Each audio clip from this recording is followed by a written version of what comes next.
Hello అండి. అందరికీ నమస్తే. ఈరోజు వీడియోలో కథ తెలుసుకునే ముందు మీ అందరికీ ఒక చిన్న రిక్వెస్ట్. కథ పూర్తిగా వినండి. కథ మీకు నచ్చితే లైక్ చేసి మీ విలువైన అభిప్రాయాన్ని కామెంట్ రూపంలో తప్పకుండా తెలియజేయండి. మరిన్ని ఇలాంటి ఇంట్రెస్టింగ్ స్టోరీస్ కోసం మన ఛానల్ని సబ్స్క్రైబ్ చేసుకోండి. మరి లేట్ చేయకుండా మన కథలోకి వెళ్ళిపోదాం. కస్తూరి కార్తీక్ని రెడీ చేస్తూ ఉంది. కానీ తన మనసులో సరళ అన్న మాటలే వినిపిస్తూ ఉన్నాయి. అమ్మా నిజమే చెప్పింది కదా అని అనుకుంది. నేను ఇప్పుడు అంటే కార్తీక్ని చూసుకుంటూ ఉన్నాను. కానీ ఇక్కడి నుండి వెళ్ళిపోతే గిరిని కార్తీక్ని చూసుకోవడం నా వల్ల అవుతుందా? కార్తీక్ జీవితాన్ని నాశనం చేస్తున్నానా నా పిచ్చి ప్రేమతో అని అనుకుంటూ రెడీ చేసి కార్తీక్ని చూస్తూ, నేను ఒక అనాథను, నువ్వు అలా అనుకోకుండా నాలా కష్టాలు పడకూడదు అని అనుకొని నిన్ను నేను ఇక్కడికి తీసుకొని వచ్చాను. చిన్నప్పటి నుండి మన ఇద్దరి మధ్య ఏదో తెలియని బంధం, కానీ ఆ బంధం వల్ల నీ జీవితం అని అనుకుంటూ బాబుని గుండెలకు హత్తుకొని ఉండిపోయింది కస్తూరి. ఈశాన్ గదిలోకి వస్తూ, ఏంటి వెళ్దామా అని అన్నాడు ఈశాన్. వస్తున్నా సార్ అని అనుకుంటూ తను కూడా చీర సర్దుకుంటూ, అమ్మ ముందు నేను బాగున్నట్టు, మా బంధం ఇంకా మా స్థాయి గొప్పగా కనపడాలి అని అంటే అత్తయ్య ఇచ్చిన నగలు కబ్బోర్డ్లో ఉన్నాయి కదా అనుకుంటూ సార్ అని అన్నది చిన్నగా. ఫోన్ చూస్తున్న ఇషాన్ కస్తూరిని చూస్తూ ఏంటి అని అన్నాడు కళ్ళు ఎగరేస్తూ. అంటే అది అది ఆశ్రమానికి వెళ్తున్నాం కదా సార్, అక్కడ నేను మీ భార్యగా గొప్పగా కనపడాలి అంటే అంటే మేడం నాకు నగలు ఇచ్చారు కదా, వాటిలో నేను ఒకటి అని మొహమాటంగా కస్తూరి అడుగుతుంటే ఇషాన్ కోపంగా ఫోన్ జోబీలో పెట్టి కస్తూరిని దగ్గరకు లాక్కొని, ఎన్నిసార్లు చెప్పాలి, బుద్ధి ఉందా నీకు అసలు? నువ్వు నా భార్యవి కదా, అమ్మ ఇచ్చిన నగలు నీవి కావా? ఎందుకు ఎప్పుడు ఇలా ఆలోచిస్తూ నిన్ను నువ్వే మోసం చేసుకుంటున్నావు అని అన్నాడు కస్తూరి కళ్ళల్లోకి చూస్తూ ఈశాన్ కళ్ళల్లో కస్తూరి సూటిగా చూస్తూ, నేను మీ భార్యను. సరే సార్, మరి శ్వేత మేడం ఎవరండి? ఆవిడికి మీకు ఉన్న సంబంధం ఏమిటి అన్నది కస్తూరి వెంటనే. నువ్వు రాకముందు వరకు తను ఉండేది నా జీవితంలో, కానీ ఇప్పుడు కాదు అని అంటున్న ఇషాన్ నుండి విడిపించుకుంటూ, నేను నా భర్త రాముడిలా ఉండాలి అనుకున్నా. తన మొదటి చివరి ప్రేమను నేనే అయి ఉండాలని కలలు కంటూ నేను కూడా అలాగే ఉన్నా నిజాయితీగా. కానీ మీరు ఉన్నారా? మీ జీవితంలో మొదటి అమ్మాయి నేనేనా? మీరు మొదట కల కన్నది, ఇంకా మీరు మొదటిగా దగ్గరకు తీసుకున్న అమ్మాయిని కూడా నేనేనా? కాదుగా. సీత లాంటి భార్య కావాలి అనుకున్నప్పుడు మీరు కూడా రాముడిలా ఉండాలిగా. మీరు రాముడు కారు, కానీ మీ భార్య మాత్రం సీత కావాలి. ఇదెక్కడి న్యాయం? అంటే మీకేనా ఫీలింగ్స్ మాకు ఉండవా? మీరు ఇలా అంటారేమో కదా. నువ్వు ఇక్కడ ఉండటమే ఎక్కువ అని. నిజమే, భార్యగా ఉండటం ఎక్కువే, కానీ నేను మీ భార్యగా ఉండటానికి ఇక్కడికి రాలేదుగా. అందుకే మీరు ఎన్ని చెప్పినా ఎంతలా కోప్పడినా కూడా నేను నా హద్దుల్లో నా స్థాయికి తగ్గట్టుగానే ఉంటాను. ఇక మీదట కూడా ఇలాగే ఉండబోతున్నాను కూడా అని అనుకుంటూ, లేట్ అవుతుంది రండి సార్, ఆశ్రమంలో మన కోసం వెయిట్ చేస్తూ ఉంటారు అనుకుంటూ కార్తీక్ని తీసుకొని వెళ్ళిపోయింది కస్తూరి. ఇషాన్కు మాత్రం కస్తూరి మాటలు తన మనసుకు గట్టిగా తగులుతుంటే అలాగే ఆలోచిస్తూ వెళ్ళాడు. 20 నిమిషాల తర్వాత ఆశ్రమం దగ్గర కారు ఆగింది. కస్తూరి దిగుతూ, మీరు కొద్దిసేపటి తర్వాత రండి, ఇప్పుడే రాకండి అని వెళ్ళిపోయింది కార్తీక్ని తీసుకొని కస్తూరి. వెళ్తున్న కస్తూరిని చూస్తూ, నన్ను ఎందుకు వద్దు అంది అనుకుంటూ కారు దిగి వెళ్ళాడు తన వెనకే. కస్తూరి ఆశ్రమంలోకి అడుగు పెట్టగానే పుట్టింటికి వచ్చిన కూతురులా చుట్టూ చూస్తూ చిన్న కన్నీటి పొరతో లోపలికి వెళ్ళి అక్కడ ఉన్న సరళాను చూస్తూ అమ్మా అని అన్నది ప్రేమగా. సరళ వెనక్కి తిరిగి కస్తూరిని చూస్తూ, రండి మేడం, వచ్చారా? మీకోసమే ఎదురు చూస్తున్నా. మీ హస్బెండ్ ఎక్కడా అంటున్న సరళను బాధగా చూస్తుంది కస్తూరి. ఇషాన్ ఒక పక్కగా నిలబడుకొని చూస్తూ ఉన్నాడు. కస్తూరి మాత్రం, అమ్మా, ఏంటి ఇది? నేను నీకు అని ఆగిపోయింది కస్తూరి. అవును, అమ్మా అంటున్నావు. మరి అమ్మ చనిపోయిందా? నువ్వు పెళ్లి చేసుకున్నది కూడా చెప్పలేదు. అసలు ఎక్కడున్నావో కూడా చెప్పలేదు నాకు. అయినా మాకెందుకు చెప్తావులే అన్నది కోపంగా సరళ. అలా అనకమ్మా, పెళ్ళి అనుకోని పరిస్థితిలో చేసుకోవాల్సి వచ్చింది. నీకు చెప్పాలి అనుకున్నా, కానీ ధైర్యం చాలడం లేదు నాకు. అందుకే చెప్పలేదు. నీకు తెలుసు కదా నా గురించి అని కస్తూరి అంది. తెలుస్తుంది ఇప్పుడిప్పుడే కస్తూరి. నేను చూసిన కస్తూరి ఇప్పుడు ఇక్కడ నా ఎదురుగా ఉన్న కస్తూరికి చాలా తేడా ఉంది అని అంది సరళ. అమ్మా, అలా అనకు అని అంటున్నా సరళ కోపంగా ముందుకు తిరిగి తన పని తను చేసుకుంటూ ఉంటే కార్తీక్ని దింపి అమ్మా అనుకుంటూ సరళ వెనక్కి వెళ్ళి చుట్టూ చేతులు వేసి, అమ్మా, కూతురి మీద అలా అలగొచ్చా? నా గురించి తెలిసిన ఒకే ఒక వ్యక్తి నువ్వే. నాకంటూ ఈ ప్రపంచంలో ఉన్న బంధానివి కూడా నువ్వే. నువ్వే ఇలా అంటే ఇంకా మళ్ళీ నేను అనాథగా అంటున్న కస్తూరి వైపు సరళ తిరిగి ఆ మాట రావద్దు అని చెప్పానా నీకు? నాకు భయంగా ఉండదా? నీ భర్త ఎవరో, ఏం చేస్తారో, నీ జీవితం ఏమవుతుందో అని తల్లిగా భయం ఉంటుందిగా. ఈ చేతుల్లో నిన్ను మొదటిసారి చూసినప్పుడు అనిపించింది నీకు నాకు ఏదో బంధం ఉంది అని. మరి ఆ బంధం నీ క్షేమం కోరుకోదా అని అంటున్న సరళాను చూస్తూ కస్తూరి గట్టిగా హత్తుకొని, అమ్మా, ఆయన చాలా చాలా మంచివాడు. నేనంటే ప్రాణం తనకు. నన్ను ప్రేమిస్తున్నా అని చెప్పగానే కొంచెం భయం వేసింది.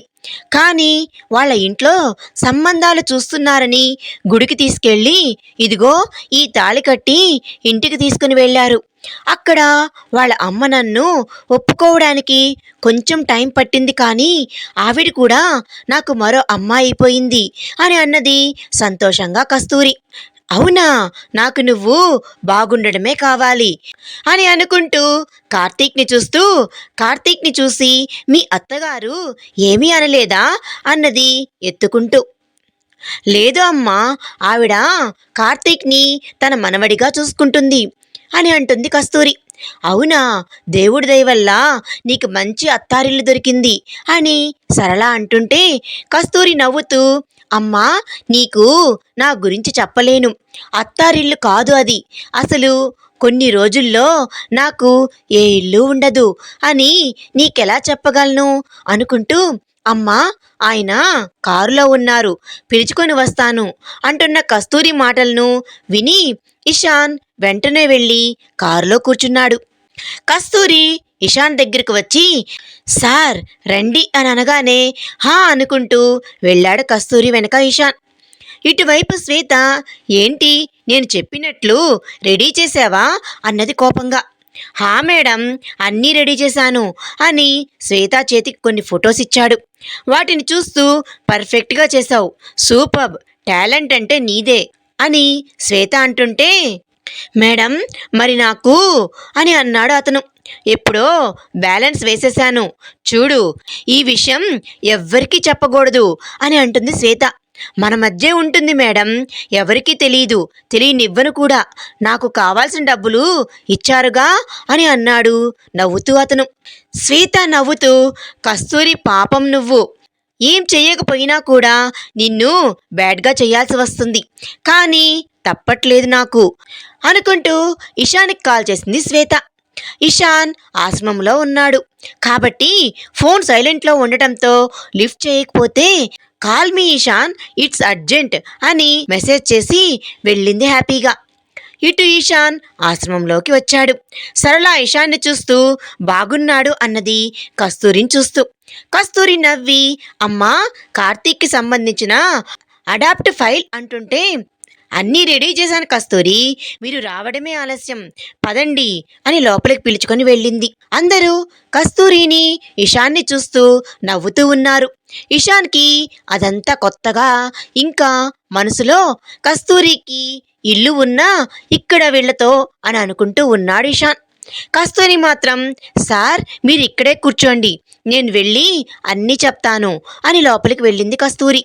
కార్తీక్ పిల్లలతో నవ్వుతూ ఆడుకుంటూ ఉంటే ఇషాన్ చుట్టూ చూస్తూ కూర్చున్నాడు. కస్తూరి లోపలికి వెళ్ళి అడాప్ట్ పేపర్స్లో కార్తీక్ పేరెంట్స్గా కస్తూరి ఇంకా ఇషాన్ పేర్లు సరళ రాస్తుంటే, బంధం లేకపోయినా ఇలా రాయాల్సి వస్తున్నా రేపటి రోజున ఇదంతా అబద్ధం అని తెలిస్తే అమ్మ ఎలా ఫీల్ అవుతుందో, నన్ను తప్పుగా అనుకుంటుందా అని ఆలోచిస్తూ ఉండగానే కస్తూరి, రూమ్లో ఒక బుక్ ఉంటుంది, తెస్తావా అని అన్నది సరళ.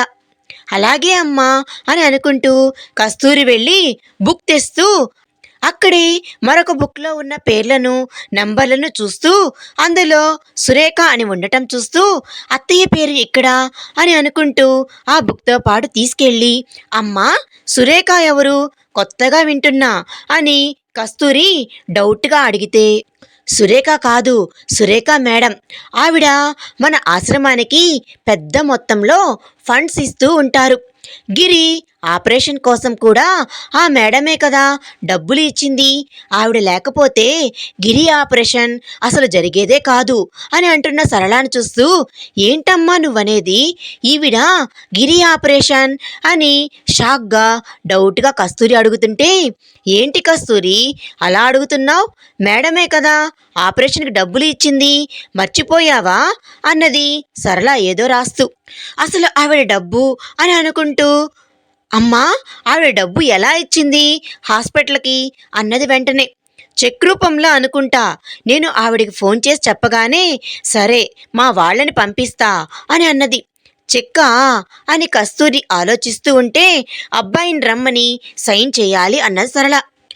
అనుకుంటూ ఇషాన్ దగ్గరికి వెళ్ళి, రండి సార్ అమ్మ పిలుస్తుంది అని ఇషాన్ని పిలుచుకొని వెళ్ళింది లోపలికి.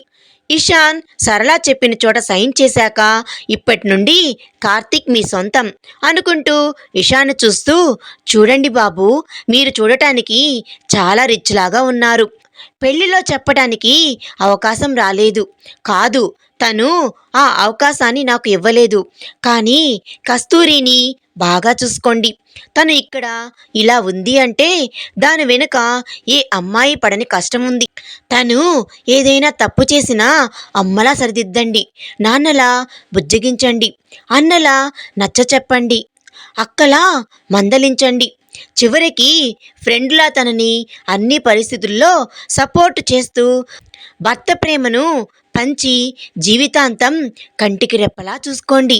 ఇప్పుడు కస్తూరి కార్తీక్ ఇద్దరు మీ బాధ్యతలు మాత్రమే కాదు, బంధాలు కూడా అని అన్న సరళ గారు. ఇషాన్ అలాగే అంటుంటే సరళ లోపలికి వెళ్ళి చీర, గాజులు, పూలు తెచ్చి కస్తూరి అని తనను పిలిచి తన కొంగులో పెడుతూ, వడబియ్యం సారా అని ఒక అమ్మాయిలా నీకు చేయాలి, కానీ నేను ఆశ్రమం డబ్బుతో అవన్నీ చేయలేను, అందుకే నా జీతంలో నుండి నీ కోసం వీటిని కొన్నాను, నీకు ఎప్పటికీ ఎలాంటి పరిస్థితిలో అయినా ఈ అమ్మ తోడుగా ఉంటుందని మాత్రం మర్చిపోకు అన్నది సరళ. అమ్మా అని అనుకుంటూ కస్తూరి కాళ్లకు ముక్కి, చాలా చాలా థ్యాంక్స్ అమ్మా, వీటి విలువ డబ్బులతో కాదు చూసేది, ఇచ్చే మనసును బట్టి ఉంటుంది, సరే కాసేపు కూర్చోండి, భోజనం ఏర్పాట్లు చేశాను అని సరళ అంటుంటే సరే అంది. కానీ సురేఖ మేడం నాకు హెల్ప్ చేస్తే మరి శ్వేత మేడం అలా ఎలా చెప్పింది, ఇంతకీ గిరి ఆపరేషన్కి డబ్బులు ఇచ్చింది ఎవరు, తెలుసుకుంటాను అన్నీ, ఇది ఆపరేషన్కి సంబంధించిన విషయం మాత్రమే కాదు, నా జీవితంలో అతి ముఖ్యమైన పెళ్ళి అనే బంధానికి ముడిపడి ఉన్న విషయం కూడా అని అనుకుంటూ ఆలోచిస్తూ ఉంది కస్తూరి శ్వేత తను వేసిన ఒక దెబ్బకి 2 పిట్టల్లా ప్లాన్ని తెలుసుకొని ఏం చేస్తుంది, తన పెళ్లి బంధాన్ని అంగీకరిస్తుందా, లేక ఇషాన్ని కూడా అపార్థం చేసుకొని శాశ్వతంగా దూరం కానుందా, శ్వేత చేతిలో ఉన్న ఫోటోలు ఏంటి, ఇషాన్ వాటిని నమ్ముతాడా అనేది మనం నెక్స్ట్ పార్ట్లో తెలుసుకుందాం. ఈ వీడియో కనుక మీకు నచ్చినట్లయితే ప్లీజ్ లైక్ చేయండి. Thanks for watching.